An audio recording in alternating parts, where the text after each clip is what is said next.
दोस्तों स्वागत करते हैं आपका अपने यूट्यूब चैनल समाधान अड्डा में। आज का जो टेस्ट है वो टेस्ट 2 होने जा रहा है। टेस्ट 2 हुआ है, उसका जो डिस्कशन है उसको करवाने वाले हैं। टेस्ट 2 किससे है तो जो स्टडी मोड वाले सर अमित सर जो टेस्ट लेते हैं बिहार पुलिस कांस्टेबल का, उस टेस्ट को हम डिस्कशन करवाने वाले हैं। चलिए शुरू करते हैं।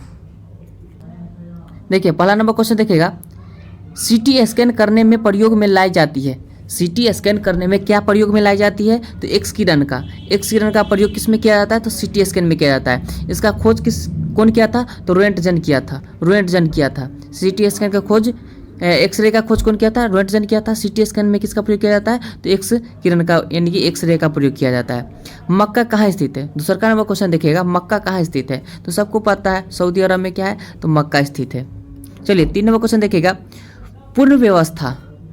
पूर्ण व्यवस्था से संबंधित पुरुष सूक्त मूलतः पाया जाता है। तो जो पुरुष सूक्त है ना वो ऋग्वेद के 10वें मंडल में है। पुरुष सूक्त की चर्चा ऋग्वेद के कितवें मंडल में है तो 10वें मंडल में, तो ऋग्वेद इसका सी नंबर आंसर हो जाएगा।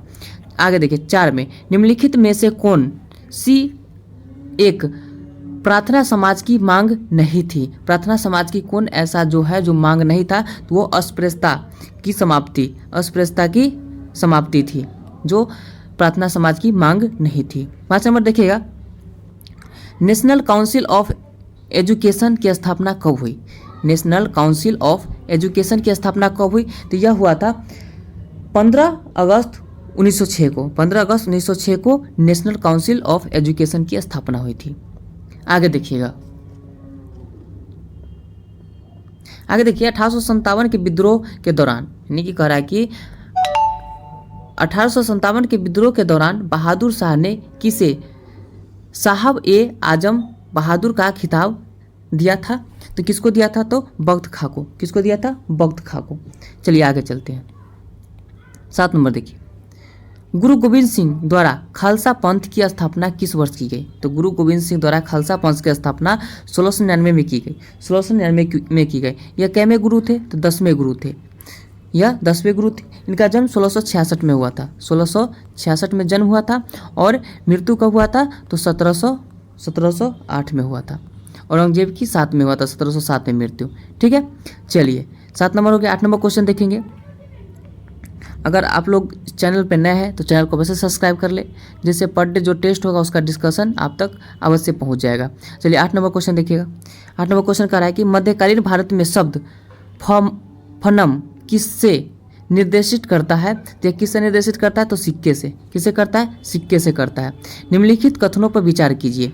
जैन मातालंबी जो थे, जैन मातालंबी मानते हैं कि महावीर के 23 पूर्ववर्ती थे, यानी कि महावीर कै में थे तो 24 में थे। उससे पहले 23 को थे तो हाँ थे, तो यह 1 नंबर सही हो गया। पार्श्वनाथ 23वें तीर्थकर थे, बिल्कुल सही है, 23वें तीर्थकर थे।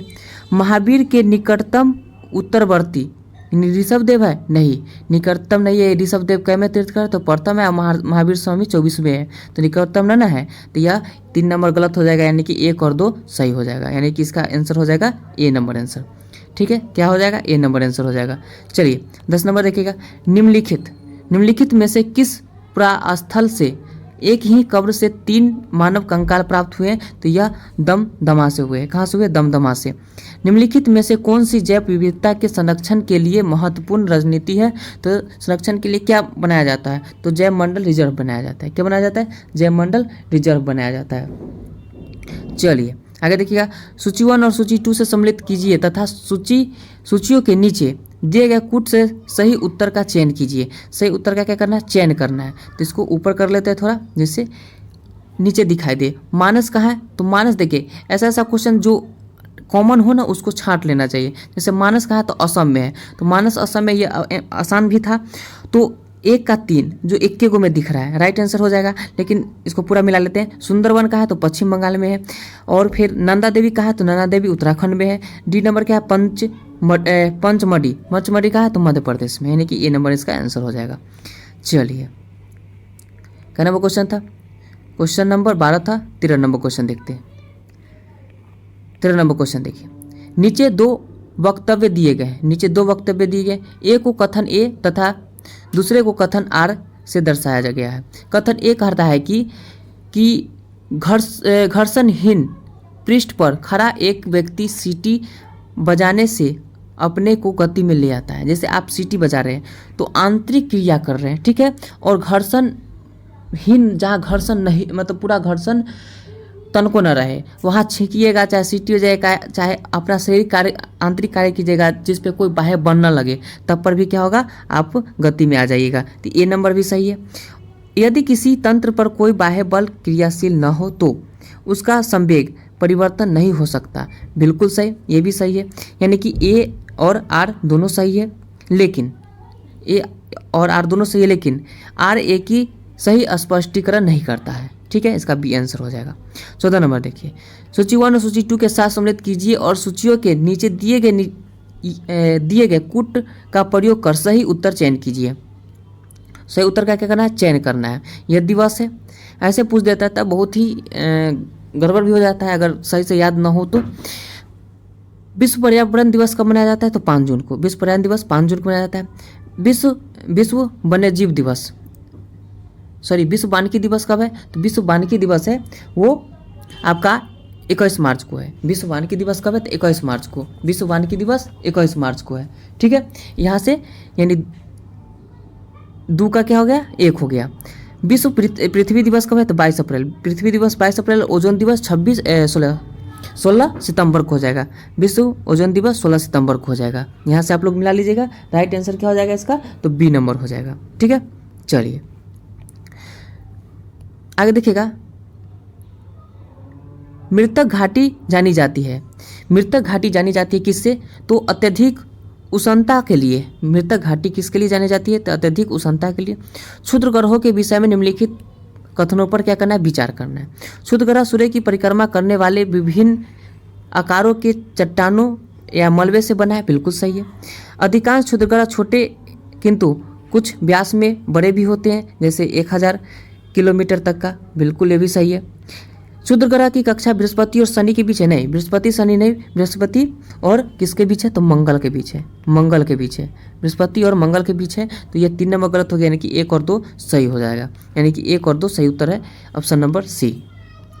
क्वेश्चन नंबर कितना था, क्वेश्चन नंबर 16 था। 16 क्वेश्चन हो गया, 17 क्वेश्चन देखते हैं। लिखित नदी में से कौन सी विषुवत रेखा को 2 बार काटती है, यानी इनमें से कौन सी नदी है जो विषुवत रेखा को 2 बार काटती है, तो जायरे नदी है जो विषुवत रेखा को क्या करती है, 2 बार करती है। यह कहाँ की नदी है, तो अफ्रीका की, अफ्रीका की नदी है। अफ्रीका की नदी है कौन, तो जायरे नदी, जो विषुवत रेखा को 2 बार करती है। जायरे नदी को ही कांगो नदी कहा जाता है। चलिए, जोजिला दर्रा जोड़ती है। जोजिला दर्रा कहाँ जोड़ती है, जोजिला दर्रा जम्मू श्रीनगर और लेह को जोड़ती है। जोजिला दर्रा श्रीनगर और लेह को जोड़ती है। यहाँ से ए नंबर आंसर सही हो जाएगा। आगे देखिए 19 नंबर, निम्नलिखित में से किस प्रकार की मृदा, निम्नलिखित में से किस प्रकार की मृदा जल धारण क्षमता सबसे कम है। सबसे कम जल धारण वाला क्षमता वाला मृदा कौन है, दोमट बालू मृदा है, जो कम जल धारण वाला मृदा है। Organization of petroleum exporting countries का मुख्यालय कहाँ है, तो इसका जो मुख्यालय है वो कहाँ है, तो वियना में है। कहाँ है, वियना में है। आगे चलिए, भैंस के किस नस्ल के सींग हंसिया के आकार का होता है, तो यह है सुरती का। सुरती का जो उसका सींग का आकार होता है हंसिया कलर का होता है। निम्नलिखित में से कौन से राष्ट्रीय जलमार्ग को ग्रैंड ट्रंक रोड के नाम से जाना जाता है, तो ऑप्शन के अनुसार इसका क्या हो जाएगा, राष्ट्रीय राजमार्ग 2 हो जाएगा। 26 नवंबर 1949 को भारत के संविधान के निम्नलिखित में से कौन से प्रावधान लागू किए गए, तो इसमें से चुनना है कि 26 नवंबर 1949 को भारत के संविधान के निम्नलिखित में से कौन सा प्रावधान लागू किया गया, तो नागरिकता लागू किया गया था, निर्वाचन लागू किया गया था, अस्थायी संसद भी लागू किया गया था। यानी कि 1, 2 और 3 हो जाएगा right answer, B number answer. चलिए 24 नंबर क्वेश्चन देख लेते हैं। भारत का संविधान गणतंत्रीय है क्यों। भारत का संविधान गणतंत्रीय है क्यों, क्योंकि यहाँ वंशागत तत्व नहीं रखा जाता, यानी वंशागत नहीं चलता है, ठीक है। भारतीय संविधान में मौलिक कर्तव्य कब समाविष्टित किया गया, संविष्टित किया गया है, यानी भारतीय संविधान में मौलिक कर्तव्य कब आया है, तो संविधान में जो मौलिक कर्तव्य है वह कब आया है, तो 1976 में आया, 42वें संविधान संशोधन 1976 के द्वारा, 42वें संविधान संशोधन अधिनियम 1976 के द्वारा आया है। भारत में न्यायपालिका और कार्यपालिका का पृथक, यानी न्यायपालिका और कार्यपालिका को अलग करता है। किस में है? तो भारत में न्यायपालिका और कार्यपालिका का अलग करता है वह राज्य के नीति निर्देशक तत्व यानी डीपीएसपी में है, डीपीएसपी में है, डीपीएसपी में है। ठीक है, यहाँ से क्लियर। आगे देखिए, आगे देखिएगा 27 नंबर। 27 नंबर क्या कर रहा है? किस वर्ष भारत के राष्ट्रपति ने आंतरिक अव्यवस्था यानी आंतरिक अशांति के कारण आपात स्थिति लागू किया गया? तो 1975 में। कब? 1975 में। ठीक है, चलिए आगे चलते हैं। भारतीय संघ में नए राज्य की स्वीकृति कौन देता है? भारतीय संघ में नए राज्य की स्वीकृति कौन देता है? तो संसद देता है। सीमा नाम क्षेत्र में परिवर्तन, ये सब किस अनुच्छेद के अनुसार राज्य विधान परिषद बनाई या समाप्त की जा सकती है? तो आर्टिकल 169 के तहत, 169 के तहत। सूची 1 सूची 2 के साथ सम्मिलित कीजिए और सूचियों के न दिए गए कूट का प्रयोग कर सही उत्तर का चयन कीजिए। चलिए देखिएगा, तेजस क्या है? तो तेजस जो है ना एक हल्का युद्धक विमान है। तेजस क्या है? हल्का युद्धक विमान है। तेजस हल्का युद्धक विमान है। अर्जुन क्या है? तो अर्जुन मुख्य युद्धक टैंक है। अर्जुन मुख्य युद्धक टैंक है। धनुष क्या है? तोप आधारित मिसाइल है। धनुष तोप आधारित मिसाइल है। अस्त्र क्या है? वायु में मार करने वाला मिसाइल है। ठीक है, यहाँ से ये हो गया, यानी कि राइट आंसर इसका ए हो जाएगा। चलिए, मानव के मस्तिष्क में स्मरण क्षमता कहाँ होती है? मानव के मस्तिष्क में स्मरण क्षमता कहाँ होती है? तो सेरिब्रम में। मानव के मस्तिष्क में स्मरण क्षमता कहाँ होती है? तो सेरिब्रम में होती है। मछलियों और उनसे संबंधित उद्योगों का अध्ययन क्या कहलाता है? तो इक्थियोलॉजी कहलाता है। इक्थियोलॉजी कहलाता है, यानी मछलियों और उनसे संबंधित उद्योगों का अध्ययन इक्थियोलॉजी कहलाता है। ठीक है, घाव को भरने में सहायक विटामिन कौन है? तो घाव को भरने में सहायक विटामिन सी है। घाव को भरने वाला विटामिन कौन है? तो विटामिन सी है। थैलेसीमिया एक वंशानुगत बीमारी है जो कि निम्नलिखित को प्रभावित करती है। तो थैलेसीमिया किसको प्रभावित करती है? तो खून को प्रभावित करती है। थैलेसीमिया किसको प्रभावित करती है? खून को प्रभावित करती है। यहाँ से क्लियर हो गया। मेथेनोइक अम्ल सामान्यतः किस में पाई जाती है? तो मेथेनोइक अम्ल जो होती है वह चींटी के डंक में पाई जाती है। मेथेनोइक अम्ल किस में पाई जाती है? तो चींटी के डंक में। हम्पी को निम्नलिखित में से किस वर्ष यूनेस्को में शामिल किया गया? तो हम्पी को जो शामिल किया गया था 1986 में। 1986 में हम्पी को यूनेस्को में शामिल किया गया था। ठीक है, भारत का आर्थिक सर्वेक्षण प्रत्येक वर्ष सरकारी तौर पर प्रकाशित किया जाता है। यानी कि भारत का आर्थिक सर्वेक्षण प्रत्येक वर्ष सरकारी तौर पर प्रकाशित किया जाता है। किसके द्वारा? तो भारतीय सरकार के वित्त मंत्रालय द्वारा। भारतीय सरकार के वित्त मंत्रालय द्वारा। निगम कर किसके द्वारा होता है? यानी कि डायरेक्ट टैक्स जो होता है वह किसके द्वारा होता है? तो केंद्र सरकार के द्वारा होता है डायरेक्ट टैक्स। ठीक है, चलिए आगे चलते हैं। 39 नंबर क्वेश्चन। सूची 1 को सूची 2 पंचवर्षीय योजना और उनके लक्ष्य से सम्मिलित कीजिए और सूची के नीचे दिए गए कूट का प्रयोग कर सही उत्तर का चयन कीजिए। चलिए देखिए, पहली पंचवर्षीय योजना में क्या था? तो पहली में कृषि था, ये तो सब जानता है, कृषि एवं समुदाय विकास। तो 1 का 3 हो जाएगा। तो 1 का 3 एक के गो में है, तो राइट आंसर हो जाएगा 1 का 3।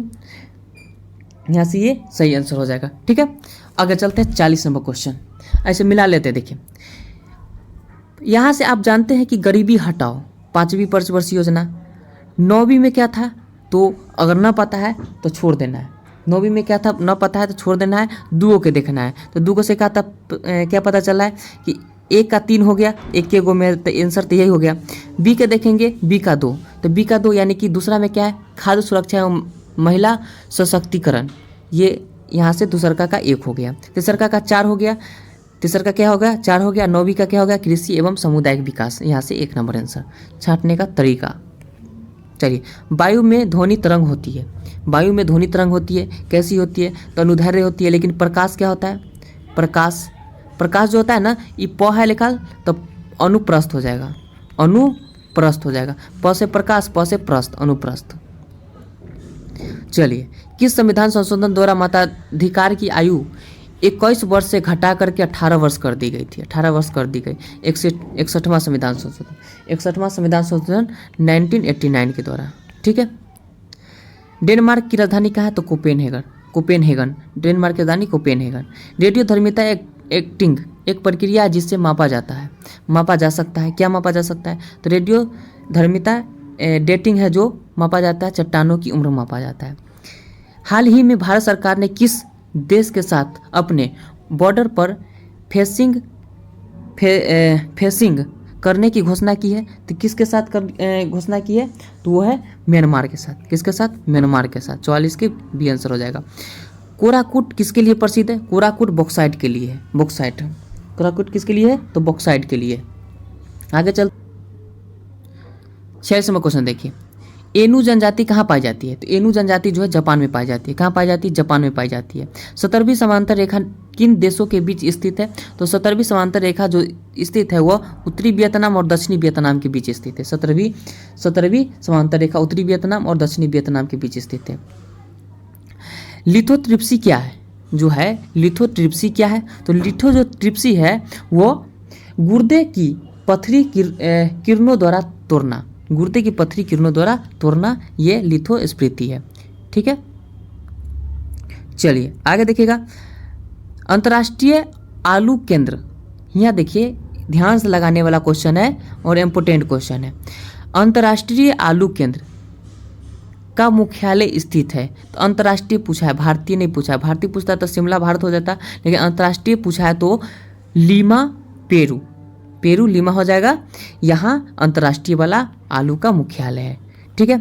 पौधों में व्हाइट बर्ड रोग किसकी कमी के कारण होता है? तो जिंक यानी जस्ता की कमी के कारण होता है। समुद्री खरपतवार निम्नलिखित में से किसका महत्वपूर्ण स्रोत है? तो आयोडीन का, आयोडीन का महत्वपूर्ण स्रोत है समुद्री खरपतवार। निम्नलिखित में से किसके चयापचय पर निम्नलिखित में से किसके चयापचय प्रक्रम से अधिकतम ऊर्जा मिलती है? तो अधिकतम ऊर्जा किससे मिलती है? तो वसा से मिलती है। यहाँ उपाचय होता, चयापचय दे दिया है, उपाचय प्रक्रम से, तो वसा के द्वारा। लेकिन तुरंत एनर्जी चाहिए तो क्या लेना होगा? तो कार्बोहाइड्रेट लेना होगा। ठीक है। 52 का बी आंसर हो जाएगा। सूर्य नगरी किन देश को कहा जाता है? तो सूर्य नगरी जोधपुर को कहा जाता है। सूर्य नगरी किस शहर को कहा जाता है? तो जोधपुर को। सूर्य नगरी किस शहर को कहा जाता है? तो जोधपुर को कहा जाता है। चलिए यहाँ से 54वां क्वेश्चन देखते हैं। भारत के राष्ट्रीय प्रतीक में, भारत के राष्ट्रीय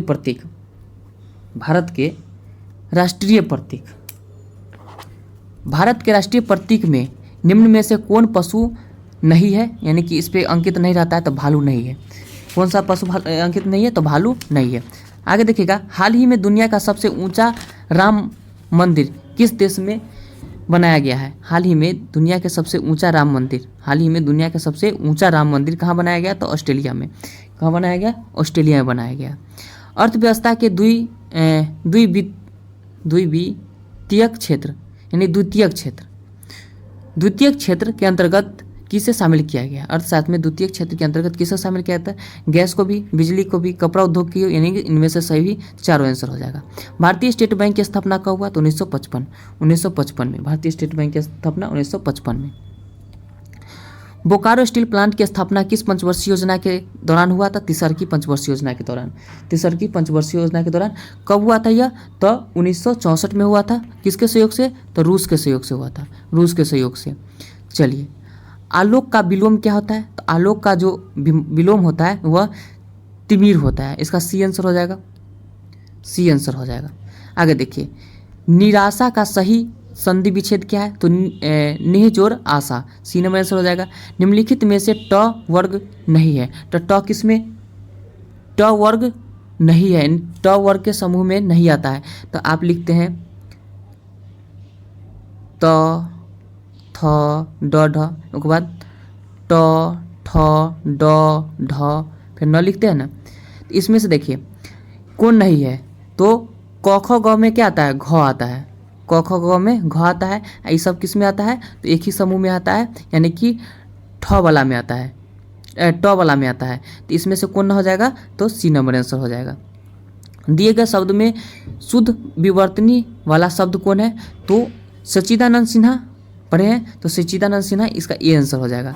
गधा खेत खाए जुलाहा पीटा जाए, एक का मतलब होता है कि अपना कोई अपराध कोई करे और दंड अन्य कोई को मिले, इसी का यही मतलब हो जाएगा। क्वेश्चन दिया गया है उसको देख लेते हैं। लोकसभा के पिता के रूप में किसे जाना जाता है? तो बीबी मावलंकर को जाना जाता है। लोकसभा के पिता के रूप में बीबी मावलंकर को जाना जाता है। तेरा चाली लोक नृत्य किस राज्य से संबंधित है? तो तेरा चाली लोक नृत्य वो राजस्थान से। किससे? राजस्थान से। तेरा चाली लोक नृत्य राजस्थान से संबंधित है। आगे चलते हैं 74 नंबर क्वेश्चन। हाल ही में क्रिकेट आईसीसी द्वारा emerging cricket of the year 2023 किसे मिला है? तो रचिंद्र रविंद्र को मिला है। किसे मिला है? रचिंद्र रविंद्र को मिला है। ठीक है, आगे चलते हैं। भारत की पूर्व से पश्चिम तक की दूरी कितनी है? तो भारत के पूर्व से पश्चिम तक की दूरी है, पूर्व से पश्चिम, तो पूर्व से पश्चिम कितने हैं? 29-33। पूर्व से पश्चिम 29-33 और उत्तर से दक्षिण क्या है? 32-14। ठीक है, क्लियर। कर्मा पर्व का संबंध किस राज्य से है? तो कर्मा पर्व जो है ना वो झारखंड में मनाया जाता है। कर्मा पर्व कहाँ मनाया जाता है? झारखंड में मनाया जाता है। तिरुपति मंदिर किस राज्य में स्थित है? तो तिरुपति मंदिर जो है वो आंध्र प्रदेश में है। तिरुपति मंदिर कहाँ है? आंध्र प्रदेश में है। बोलोमीटर मापन की एक युक्ति है, तो बोलोमीटर मापन की एक युक्ति क्या है? तो यह क्या मापता है? बोलोमीटर जो है वो क्या मापता है? तो विद्युत चुंबकीय विकिरण मापता है। ठीक है, लेंज का नियम क्या है? लेंज का नियम क्या है? तो लेंज का जो नियम है ऊर्जा संरक्षण का नियम। लेंज का नियम क्या है? ऊर्जा संरक्षण का नियम है। ठीक है, उसके बाद देखिए जीवन शक्ति का सिद्धांत का प्रतिपादन किस रसायनज्ञ ने किया था? तो बर्जीलियस ने किया था। कौन किया था? बर्जीलियस। इसका राइट आंसर ए हो जाएगा। चलिए, भारत किस देश को ब्रह्मोस सुपरसोनिक क्रूज मिसाइल का निर्यात करेगा? यानी कि जो भारत है वो किस देश के साथ ब्रह्मोस सुपरसोनिक क्रूज मिसाइल का निर्यात करेगा? तो यह जो है किसके साथ करेगा? तो फिलीपींस के साथ करेगा। किसके साथ करेगा? फिलीपींस के साथ करेगा। आगे देखिए,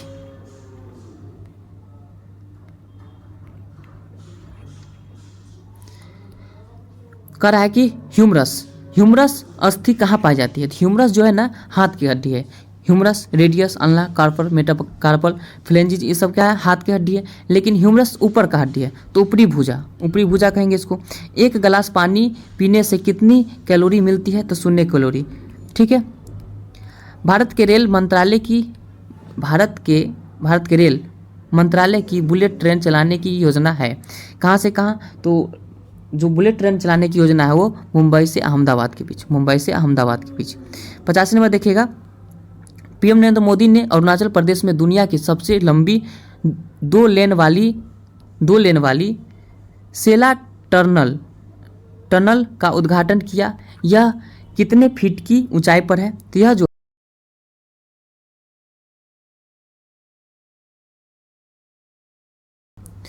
तो बस इस वीडियो में इतना ही। फिर मिलते हैं अगले सेट तीसरा का नंबर सेट के साथ। वीडियो देखने के लिए बहुत बहुत धन्यवाद।